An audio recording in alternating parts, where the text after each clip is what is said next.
The sun was already slipping behind the tall office building, leaving long shadows across the hallway tiles. The day was winding down, but inside the building the air still buzzed with quiet tension. Victoria James moved slowly, broom in hand, sweeping the far end of the marble hallway. Her hands were gentle, steady, used to work. Her uniform was simple and neat. Her dark hair was pulled back. Her face was calm, the kind of calm that could hold fire without letting it burn through. Most people walked past her like she wasn't there. That was fine with her. She didn't like noise, she didn't like crowds, and she definitely didn't like attention. She was 35, soft-spoken, and always on time. To the company, she was just the quiet cleaner with a strange calmness, the one who never asked for anything, the one who worked like she was building something invisible. But they didn't know everything. The double doors at the end of the hallway opened suddenly. Laughter spilled out like music with no rhythm. At the center of it all was Mr. Richard Okoro, the new boss, early 40s, full of pride and perfume. He wore expensive suits, spoke loudly, and walked like the floor belonged to him. His father, Henry Okoro, had built the company from nothing. After Henry passed away, Richard took over. Rich, proud, always looking down on those he thought were beneath him, especially the cleaners. Beside him walked his wife, Helen Okoro. She was quiet that evening as usual, beautiful in a soft, polished way. She smiled when expected, nodded when required. People said she didn't like trouble. Some said she didn't see much of what was happening around her. Maybe she didn't want to. Two of Richard's close friends were also there. They were dressed in sharp clothes, their laughter too loud. One of them, Tony, always followed Richard around, repeating his jokes. The other, Bola, a woman with a high-pitched laugh, usually found a way to make fun of everyone who wasn't rich. Then came the moment. Richard stepped in front of Victoria, stopping her mid-sweep. He held something shiny in his hand, a gold-colored envelope. It sparkled under the hallway lights. "Victoria," he said like he had just remembered her name. "You're invited." She looked at him. He held out the envelope. "It's for the charity gala tomorrow night. Dress code, maximum elegance. You'll love it." Behind him, Tony chuckled. Bola covered her mouth like she was holding in a joke. Victoria said nothing at first. She looked at the envelope, then at Richard's face. His smile was wide, but it didn't feel kind. His voice had something behind it, something sharp. Helen glanced at Victoria for just a second, her expression unreadable. Then she looked away. Victoria slowly wiped her hand on her wrapper and reached out. She took the envelope gently. "Thank you, sir," she said. Her voice was low, but it carried. It was the kind of voice that made people pause, not because it was loud, but because it held weight. Richard blinked. "You'll really come?" She nodded once. "Yes, sir." Behind him, the laughter started again, but not as strong this time. Bola muttered, "Maybe she'll come in a borrowed wedding gown." Victoria didn't respond. She tucked the envelope into her small bag and picked up her broom. As she turned away, Helen looked at her again, this time a little longer, but she said nothing. Victoria walked back to her corner quietly. Her hands were shaking slightly, but she kept them still. Her face gave away nothing. She had cleaned this building for 6 years. 6 years of silence, 6 years of watching, remembering, and waiting. As she swept the floor, her fingers brushed over the envelope. This was not just a joke to her. This was a door. And even though they thought they were laughing, they had just opened it. She whispered under her breath, a line she had learned from her mother. "Some people open the door to their own fall with their own hand." And she kept sweeping. Long after Richard and his friends were gone, Victoria stayed in the hallway, finishing her work. The building grew quiet. Her broom made a soft sound on the floor. Her mind was far away. The gold envelope felt heavy in her bag, almost like it was breathing. When she finally stepped outside, the sky was already dark. The air was cool. She walked home slowly, the way she always did. She liked quiet streets. They helped her think. At home, she closed the door behind her and leaned against it for a moment. The room was small but neat. Her mother had taught her to keep things tidy no matter how little she had. She took off her shoes and sat on the edge of her bed. After a long breath, she reached under the bed and pulled out an old wooden box. The box had belonged to her mother, Isabel. Victoria paused before opening it. She placed her palm on the lid the way someone might touch an old friend. Then she opened it gently. Inside were a few folded clothes, a small photo, a handkerchief, and one dress wrapped in white cloth. The dress was old but beautiful, soft, simple and elegant, off-shoulder with a drape around the neckline. No shine, no loud colors. It carried the quiet grace her mother had lived with. Victoria lifted it out slowly. She held it up in front of her and smiled a small, sad smile. She remembered watching her mother wear it many years ago. Isabel had been a piano teacher. She wore the dress only for special performances. Victoria could still remember the sound of her mother's voice saying, "Clothes do not make you important. Your heart does that part." Victoria brushed her hand across the fabric. Inside the box, next to the dress, lay a small ring, silver, old. The crest on it was tiny but clear. A simple blue stone sat in the center. Her mother had given it to her when she was 16 and told her, "When the time comes, people will understand who you are." Victoria picked up the ring and held it tightly in her fist. Her eyes closed for a moment. She felt her mother's memory like warm hands on her back. She turned to the small mirror on the wall. She placed the dress against her body and imagined herself walking into the gala, not as a joke, not as a cleaner, as herself, as the daughter of a woman who had loved softly but lived boldly. A soft breath escaped her lips. She whispered, "Tonight the silence ends."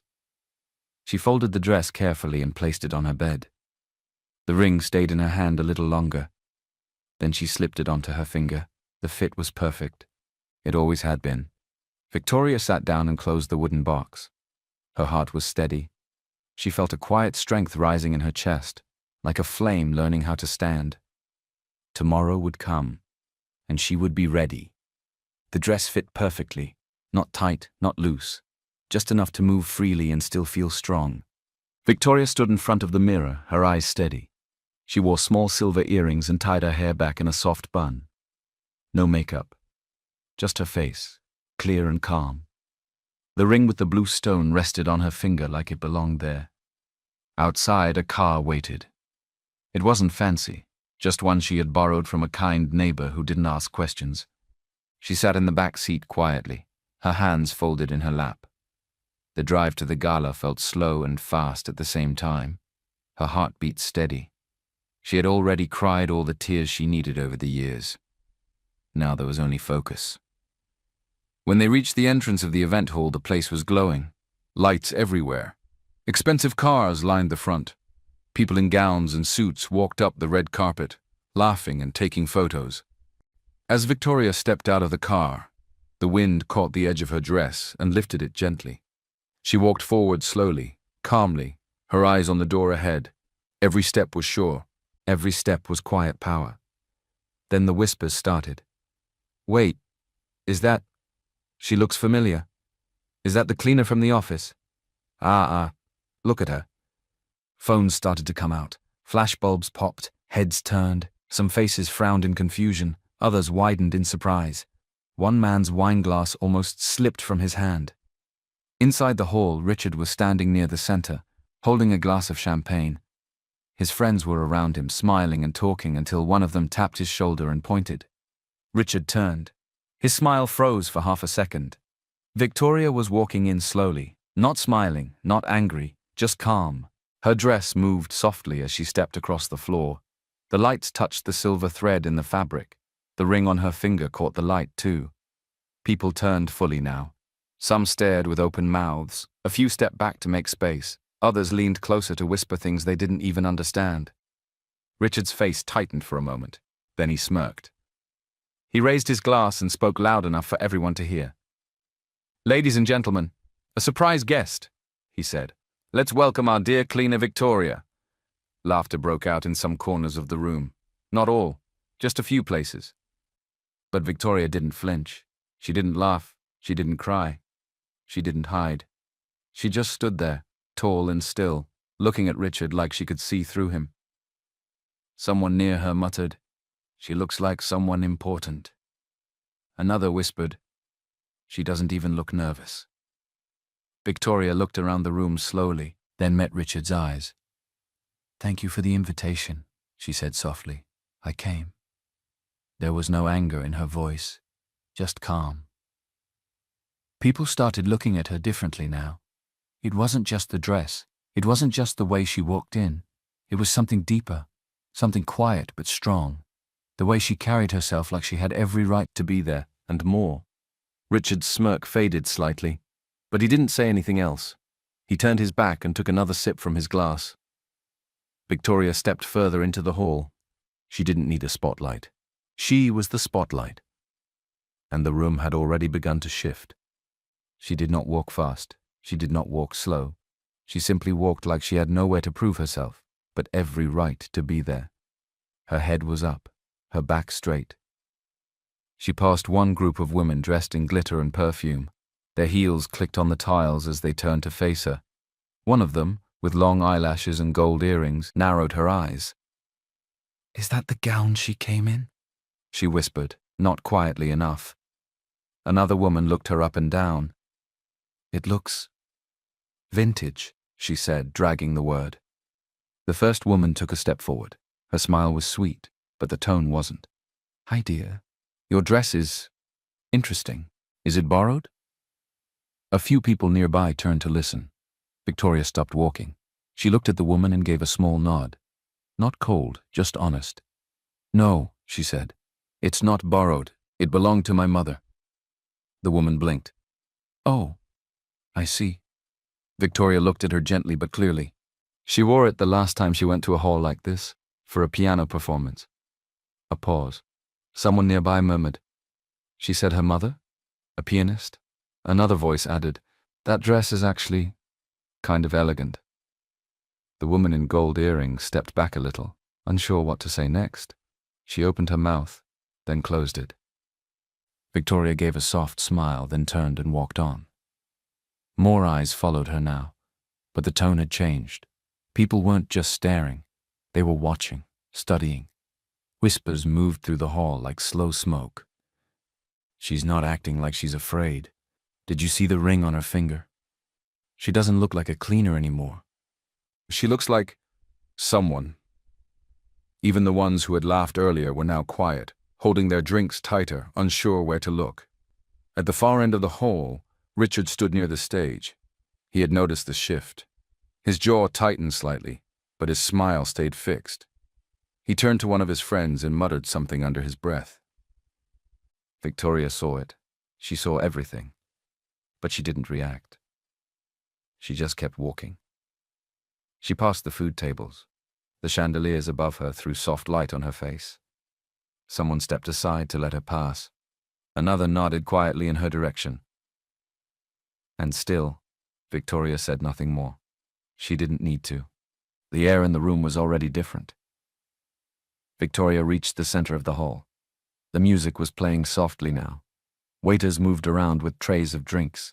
The guests had started to settle, but many still had one eye on her. She stopped near one of the tall tables, alone. She didn't take a drink. She didn't sit.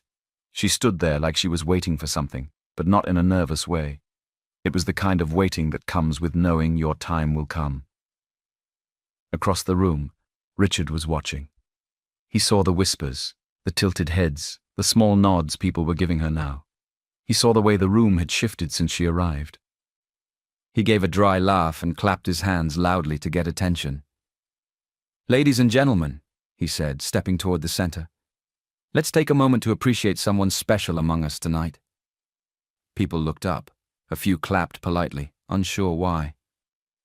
Richard raised his glass. "You all know her as the cleaner at the office," he said. "But tonight, she decided to dress up and join us." Some light laughter came from his friends. It didn't spread far.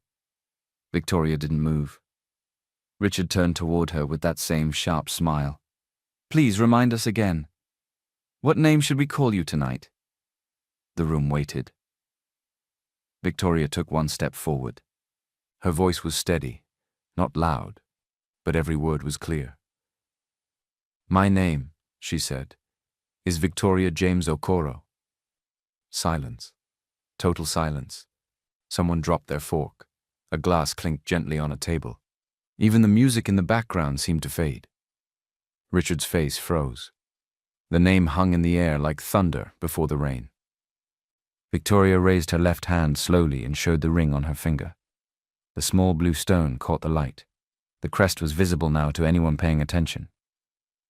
A man near the front whispered, "That ring. That's from the Okoro family." Another voice, lower. "Is she saying she's related to?" "She said Okoro. You heard it." Eyes swung between her and Richard. Victoria looked at him directly. "I didn't give myself the name," she said softly. "It was given to me. By birth." Richard didn't speak. His hand was still holding the glass, but it was no longer steady. Someone coughed awkwardly.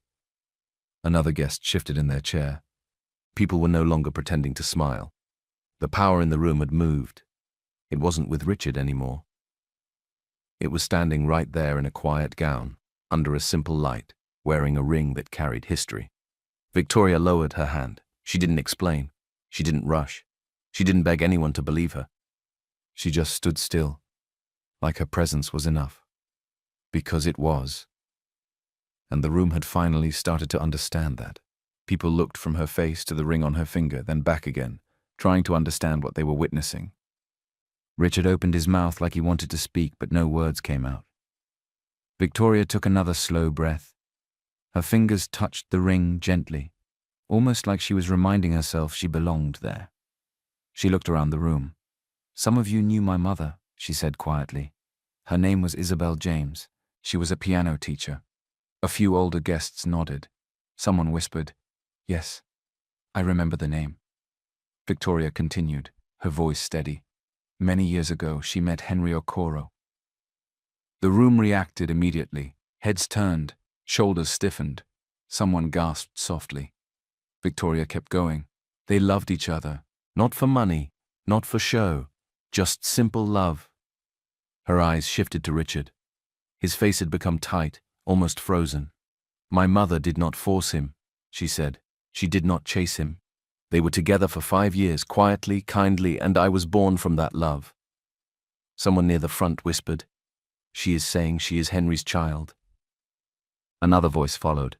"That means—" Victoria finished for them. "Yes, I am Henry Okoro's daughter, and that means Richard is my half-brother." A ripple moved across the hall. Not loud, but deep. People shifted in their seats. The whispering grew, not in a cruel way, but in shock. Victoria's eyes softened a little as she spoke about her past. "When my mother told Henry about me, he accepted me. He supported us. He visited when he could. He promised that one day, when the time was right, he would bring everything into the open." She paused. The silence stretched. "But he never got that chance," she said quietly. "He died before he could tell the world." Richard's jaw tightened. "This is a lie," he said under his breath, but not loud enough for confidence. Victoria looked at him, then turned back to the guests. "After Henry died, everything changed. Support stopped. Our house was taken. Every door that had been open was suddenly shut." Her voice didn't shake, but there was pain in it. Real pain, the kind that comes from years of holding things alone. "Richard made sure no one knew I existed," she said. "He erased us. He erased my mother. He erased me." Someone gasped. A woman covered her mouth. A man shook his head slowly, like he was seeing Richard differently for the first time. Victoria did not raise her voice. She didn't need to. "I came here tonight," she said softly. "Not to fight. Not to shame anyone. I came because the truth deserves to breathe." She looked at her dress, then back to the crowd. "And because my mother should not be forgotten." A long, heavy silence followed. Not empty. Full. The kind of silence that comes after truth enters a room and rearranges the air. Richard swallowed hard. He still hadn't spoken. But his eyes were losing their confidence, and everyone could see it. Then he gave a short, dry laugh. He shook his head and stepped forward. "This is nonsense," he said. His voice was louder now, more defensive. "This woman is just trying to belong. Look at her. Cleaner yesterday. Now suddenly calling herself my sister?" Some of the guests looked down. Others watched him carefully. "She made this up," Richard continued. "The ring, the dress, the story. Who knows what else she stole?" Victoria stood still, her eyes on him. She didn't look angry, just sure. "I didn't come to steal anything," she said softly. "And I didn't come empty-handed." Richard raised an eyebrow. "Oh, really?" She turned slightly and lifted one hand. At that moment, the double doors at the back of the hall opened. 3 people walked in together, each calm, dressed simply but sharply. Heads turned. Whispers started again. The first was Dr. Hassan, an older man, bald with kind eyes. He walked slowly but with quiet confidence. A few people in the room recognized him from old company events. He had once been the Okoro family doctor. Beside him walked lawyer David Aiken Young, serious, carrying a slim black folder under his arm. His suit was plain, his face focused. The last person was Diana Musa, a well-known investigative journalist. No smile. Just calm purpose. Her name alone made a few guests sit up straighter. Victoria looked at them, then turned back to Richard. "These people know the truth," she said. "Each one has something to say. You tried to bury my story, but you didn't bury it deep enough." Richard laughed again, but it sounded thinner this time. "So what now? You bring a doctor and a journalist to a party? What is this, a play?" "No," Victoria replied, her voice steady. "It's not a play." She turned slightly and nodded toward the 3. Dr. Hassan stepped forward first. The room grew quiet again. "I was Henry Okoro's personal doctor for many years," he said slowly. "And I have something to confess." Some guests looked confused. Others leaned in. Richard's eyes narrowed. Victoria said nothing more. She didn't need to. She had opened the door, and the truth was ready to walk in. Dr. Hassan stood in the middle of the hall, hands clasped in front of him. He looked tired, like a man who had carried a secret for too long. People turned their chairs. Some leaned forward, others held their breath. The room felt smaller now, pulled together by his silence. He looked at Victoria first, then at Richard. "My name is Dr. Hassan," he said quietly. "I was the personal doctor for the Okoro family for many years." A few older guests nodded. They remembered him. He swallowed, and his voice softened. "I am here tonight because I owe Henry the truth, and I owe this young woman the truth." Richard crossed his arms. "Oh, please," he said. "Stop playing games." Dr. Hassan didn't look at him. He continued. "Many of you remember Henry's sudden death." His voice shook slightly. "We told the public it was a natural heart failure. We told the staff. We told the family. We signed the report." He paused. "But it was not the truth." The room fell completely still. Victoria's face remained calm, but her eyes were focused on him. Dr. Hassan took a breath. "Henry did not die naturally. He was slowly poisoned. Arsenic, small amounts over time." Gasps filled the hall. Someone whispered, "Poisoned?" Another covered her mouth. Richard stepped forward quickly. "This is mad. You think we will believe this old man? He is lying." Dr. Hassan finally looked at him. His eyes were sad, not angry. "I wish I was lying," he said. "But I was the one who ran the tests. I was the one who saw the levels rising, and I was the one who signed a false report, because I was threatened." Whispers rushed through the crowd like running water. Richard's face turned red. "You will not come here and spread this nonsense. You think you can just accuse me." Dr. Hassan shook his head slowly.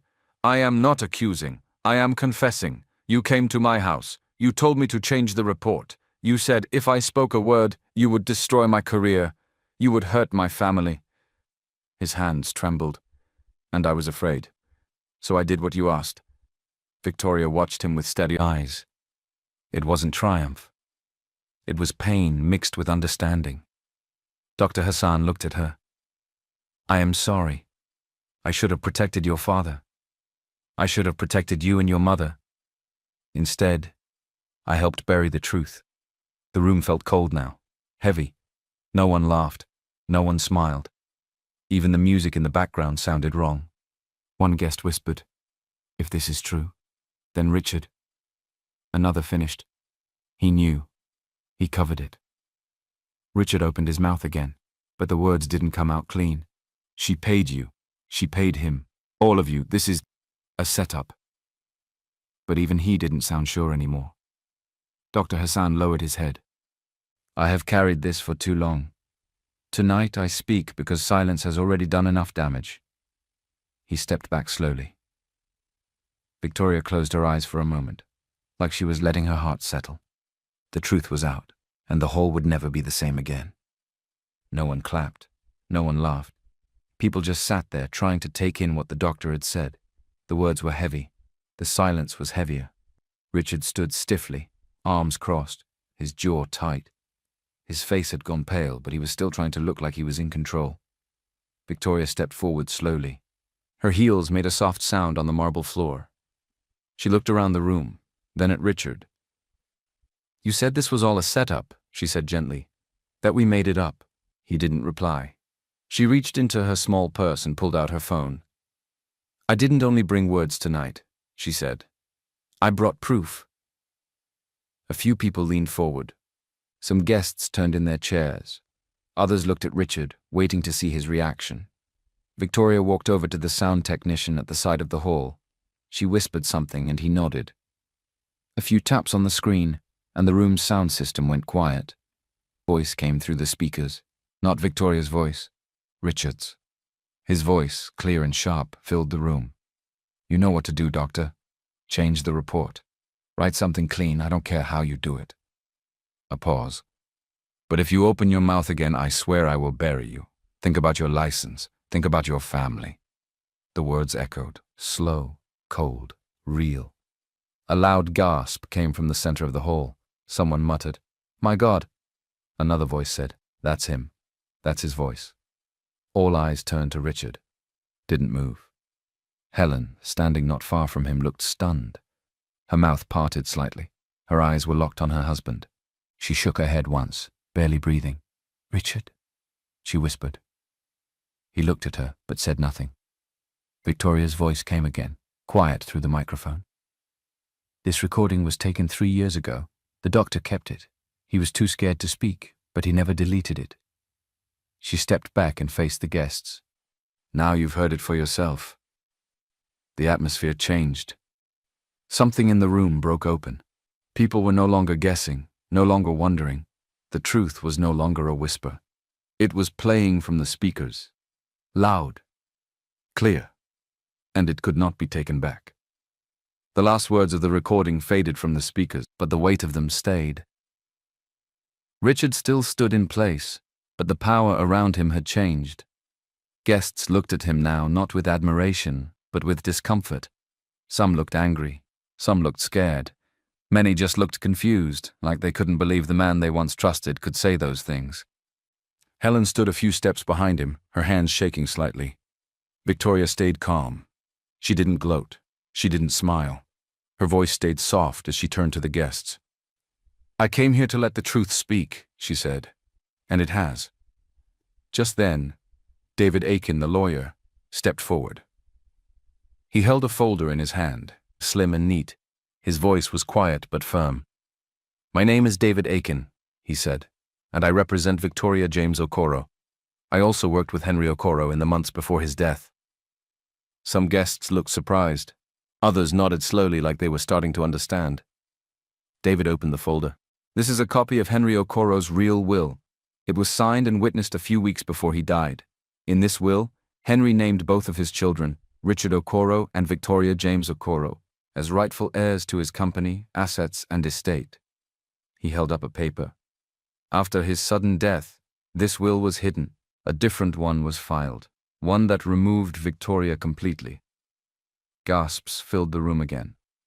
David's voice stayed steady. "But under Nigerian law, if there is evidence of murder, and if the original will can be verified, the true will can be restored, and justice can begin." He looked at Richard. "You knew this will existed. You chose to hide it." Richard stepped forward now, trying to smile, but it didn't reach his eyes. "Okay," he said. "Fine. Maybe we made mistakes, but this doesn't have to be a fight. We're family now, aren't we?" He turned to Victoria. "Let's talk. We can fix this. There's enough for everyone." Victoria looked at him quietly. There was no hate in her eyes, no revenge, just peace. "This is not a fight," she said. "It's a correction." Richard tried again. "We don't have to ruin the company. Let's sit down. I can make space for you. We can rework things." Victoria didn't move. "I'm not here to take your space," she said. "I'm here to take mine." She stepped closer to the center of the hall. "I didn't come to destroy anything. I came to repair what was broken, what you buried." Then her voice dropped slightly, firm and final. "This is not revenge. This is justice." And just like that, it was clear. She wasn't backing down. And no one could stop what was already unfolding. The room was silent. Victoria stepped back beside lawyer David. She didn't look at Richard again. She didn't need to. Another figure stepped forward now, Diana Musa, the journalist. She held a small flash drive in one hand, her face calm, her tone clear. "Good evening," she said. "I have been investigating the Okoro company for the last 2 years. What I found is difficult, but necessary." She turned toward the projector screen already standing at the front of the hall. The sound team connected her file, and within seconds, a series of documents appeared on the screen. The room dimmed slightly. "This," Diana said, pointing at the first file, "is a money transfer, large payment, sent to Dr. Hassan 2 weeks after Henry's death." She clicked. Next slide. "This note was attached to the transfer. Silence is golden." Whispers began again. Diana clicked to the next slide. "These are internal records from the Okoro Foundation," she said. "Money meant for charity, school fees for children, hospital bills for widows, redirected to private accounts." She clicked again. "Here, company funds were moved quietly to offshore banks. No tax records, no board approval." More documents followed. Bribes, secret payments, fake invoices. And then, "This email," Diana said, "shows a threat made to a government official who refused to sign a shady land deal." She paused. "These are not just mistakes," she said. "This is a system built to steal, and it has a name at the top." All eyes turned to Richard. His face was pale. He didn't speak. He didn't move. Around him, guests started shifting in their seats. Some stood up. One man, an older board member, shook his head slowly and walked out of the hall without a word. Another guest dropped their drink and left without saying goodbye. The people who had laughed earlier now looked uncomfortable. A few stepped away from Richard, like standing near him might stain their clothes. Helen stood still, hands clutched together. Her eyes were wide, but not angry, just broken. She looked at the screen, then at her husband, then back at the screen. When she spoke, it was only a whisper. "You told me it was for the family." Her voice cracked. "I thought you were building something good." Tears slipped down her face. She didn't wipe them. She didn't hide them. "I didn't know," she whispered again. Richard turned toward her, but she stepped back. She didn't yell. She didn't scream. She just cried. And Richard finally had no more words. He stood there alone now, surrounded by space where people used to stand.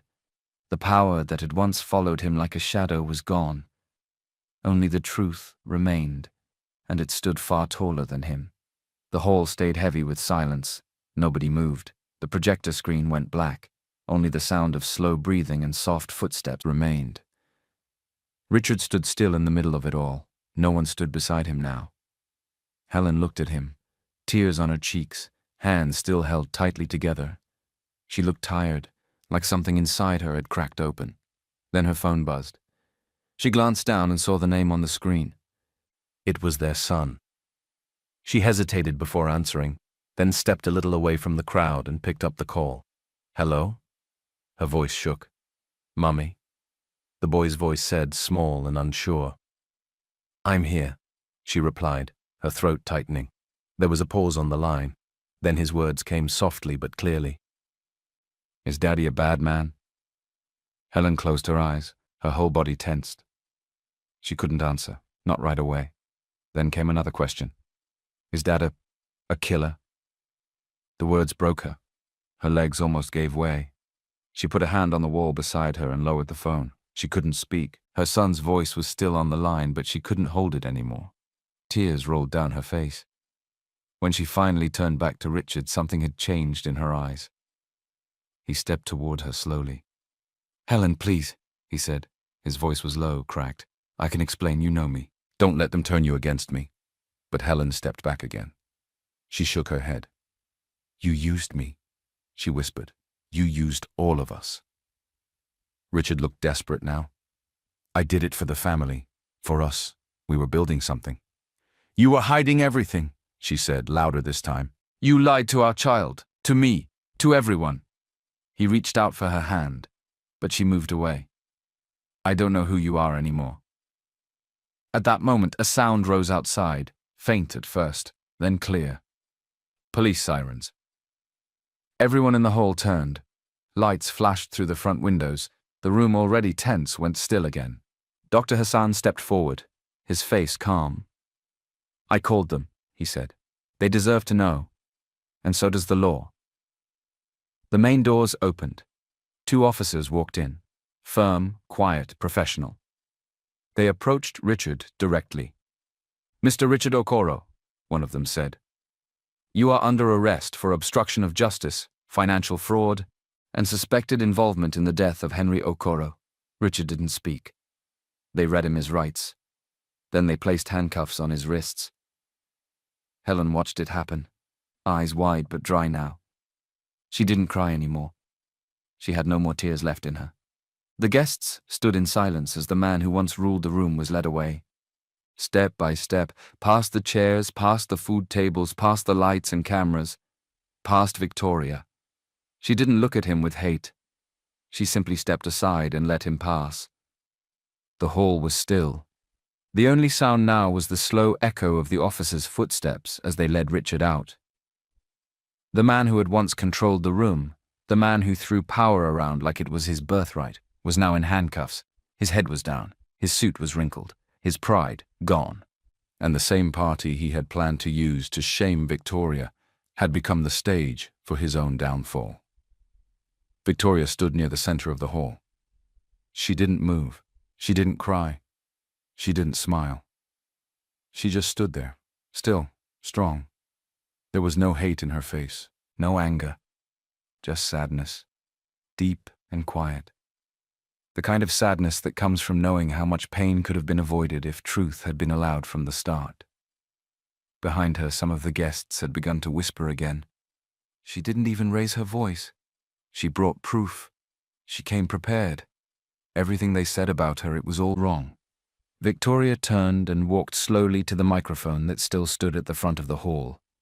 The same microphone Richard had used earlier to mock her. She took a small breath, then spoke into it. "Thank you all for listening." Her voice was calm, steady. "I didn't come here tonight for revenge," she said. "If I wanted revenge, I would have stayed silent and let the lies keep eating everything from the inside." She looked around the room. "I came here to correct what was broken, to speak for my mother, to speak for the father I lost, to speak for truth." She paused. "Justice is not about bringing people down. It's about lifting truth up.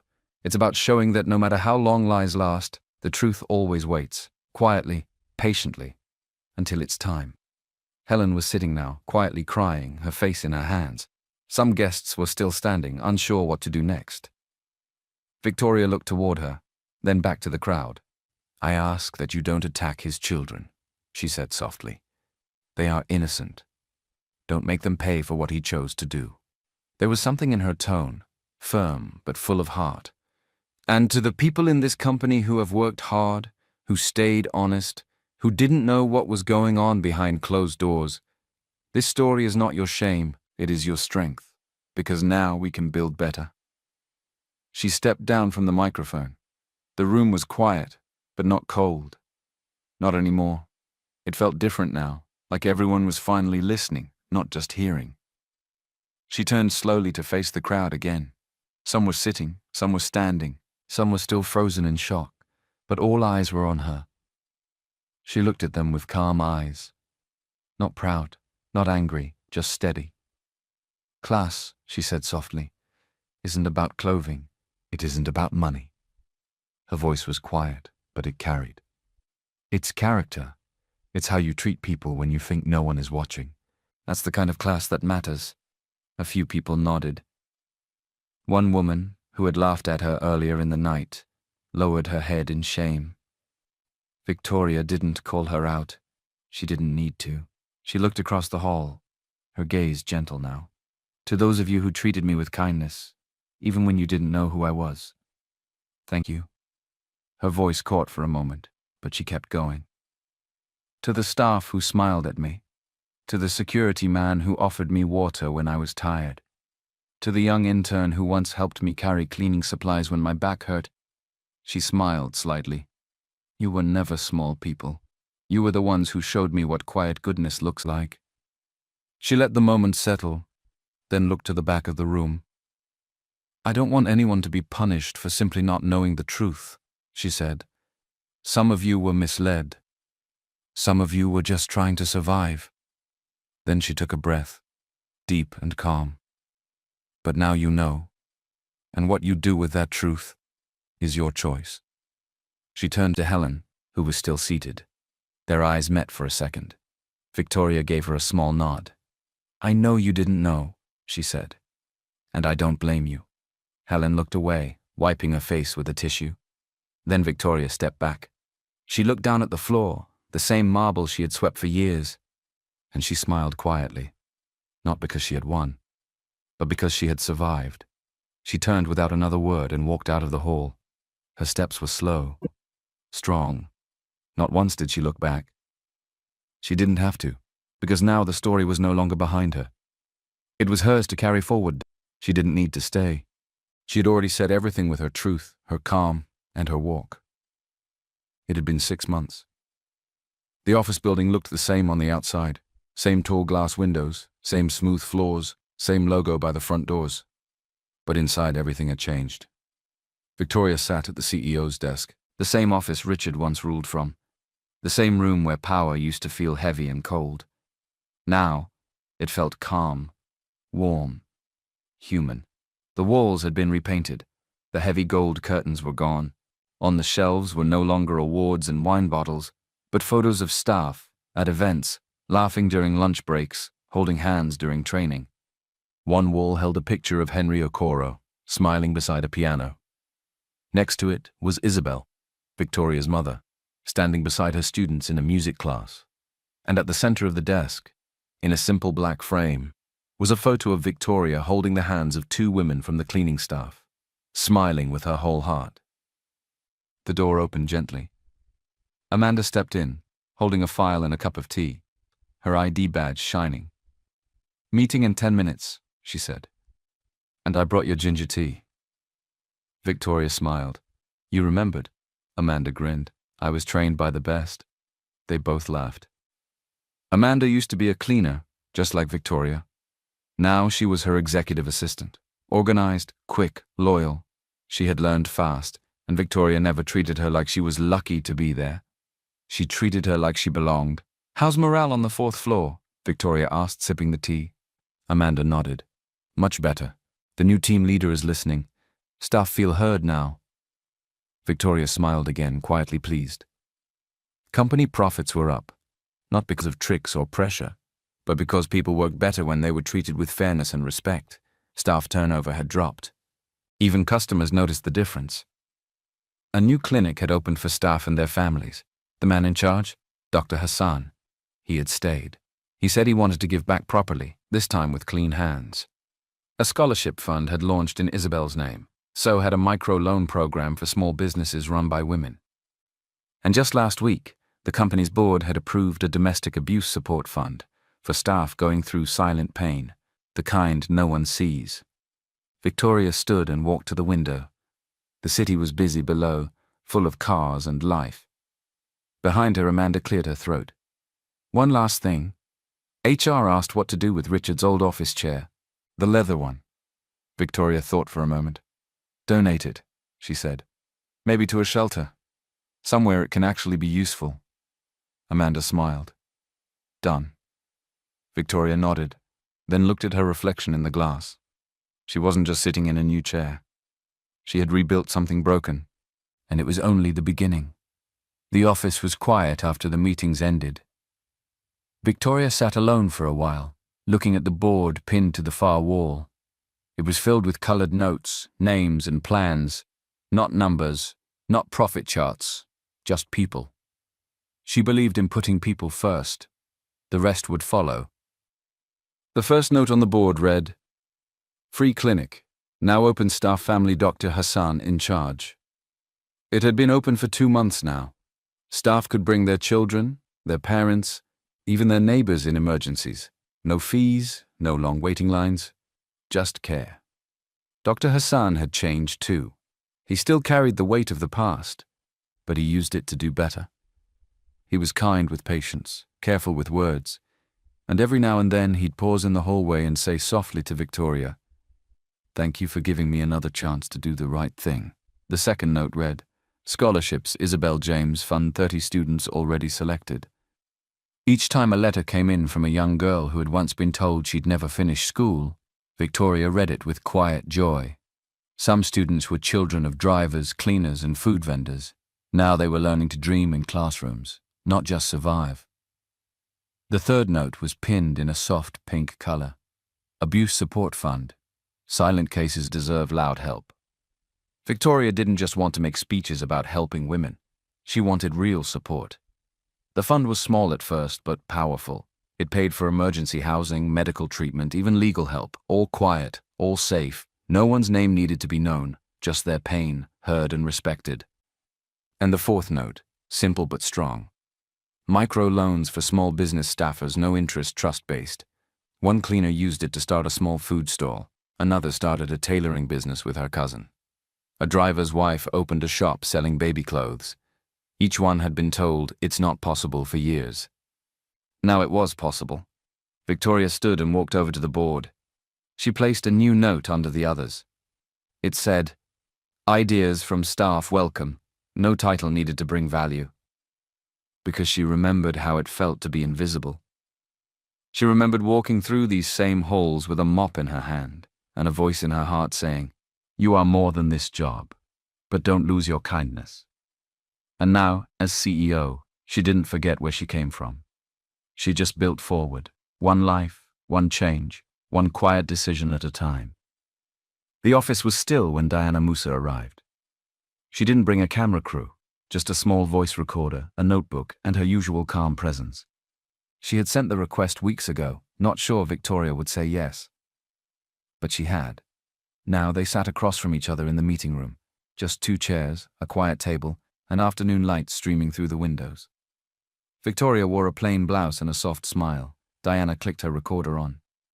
"You've avoided most interviews," Diana said. "Why now?" Victoria looked at her hands for a moment, then met her eyes. "Because the story has moved on," she said, "and it's no longer about what was taken. It's about what we're building." Diana nodded slowly, then asked the question that had been on everyone's mind.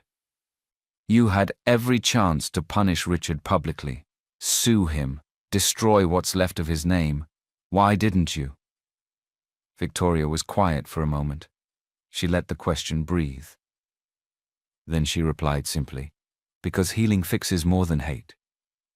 Diana sat back, listening. Victoria continued. "What Richard did was wrong, deeply wrong. He hurt people, hid the truth, lied. But I've learned that dragging a person lower doesn't lift you any higher, not for long anyway." She paused. "Hate eats too much. It burns the same people who are trying to heal." Diana wrote a few words in her notebook, then looked up again. "But don't you think he deserved worse?" Victoria gave a small nod. "Maybe. But justice is already doing its part. The law is handling him. What I'm doing is handling the people he hurt, the ones left behind." She reached into a drawer and took out a photo, one of the scholarship students smiling beside her mother. "This is the kind of result I want," she said.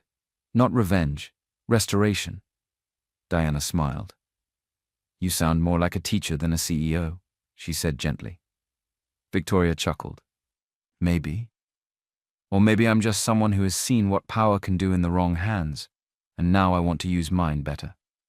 The interview ended after an hour. As Diana stood to leave, she asked one last question. If you could speak to your younger self, the cleaner version of you, what would you say? Victoria didn't even need to think. I'd tell her, don't rush, don't fight dirty, just keep walking. Your moment will come, and it'll be bigger than you ever imagined. And with that, the recorder clicked off. The strongest power isn't in bringing others down. It's in lifting what's been broken, with clean hands and a steady heart. The day had been long, but good. Victoria was at her desk again. The sun outside was low. Papers were stacked neatly in front of her, but her mind wasn't on work. Her eyes kept drifting to the edge of her desk, where a plain brown envelope sat. No name on the front, just her address, written by hand. She had received it 2 days ago. It came from the prison. From Richard. She hadn't opened it at first, just looked at it, thought about it, left it untouched on the shelf. But today, something in her told her it was time. She reached for the envelope, opened it slowly, and pulled out the letter. The handwriting was still the same, sharp, fast, a little messy. She began to read. Victoria, I don't expect you to forgive me. I know I lost the right to ask for anything from you, but I'm writing this because I have nothing left to hide. I've been sitting here day after day thinking about what I did, what I destroyed, who I became. I thought power was everything. I thought money could cover anything. I was wrong. You stood in front of the whole world and didn't scream. You didn't break me with noise. You broke me with truth, quiet truth, the kind that doesn't shout but stays. I hurt you. I hurt your mother. I erased both of you like you didn't matter. And yet you didn't erase me. You could have, but you didn't. You let justice speak, and now I'm finally listening. I am sorry, Victoria. I really am, for everything. Richard. Victoria read the letter once, then again, slowly. Her hands didn't shake, her face didn't change much, just a quiet stillness, a soft sadness. She folded the letter gently and walked to the small drawer beside her desk. She placed it inside between old family photos and handwritten notes from scholarship students. She didn't throw it away, but she didn't answer it either. Forgiveness was a journey, one she had started, yes, but not one she would rush. Healing was real, but forgetting wasn't required. And some pain, she knew, was better remembered, so it wouldn't be repeated. The letter sat quietly in the drawer. Victoria closed it, stood up, and walked over to the window. The city outside was busy as always, cars moving, people rushing, children in school uniforms crossing the road with their parents. Life didn't stop, even when pain stayed, but some days felt softer. Today was one of those days. Her phone buzzed on the desk. A message from reception. Mrs. Helen Okoro is here. She came with her children. She says they don't want cameras. Just a private moment. Should I send them up? Victoria paused, then typed back, Yes. Please let them in. She waited in the meeting room. No papers, no files, just a small table with 3 glasses of water and a box of tissues just in case. A few minutes later, the door opened gently. Helen stepped in, holding the hand of her son. A girl followed closely behind, quiet, eyes searching. They looked smaller in person, not because of their height, but because of the weight they carried. Not anger, not shame, just quiet.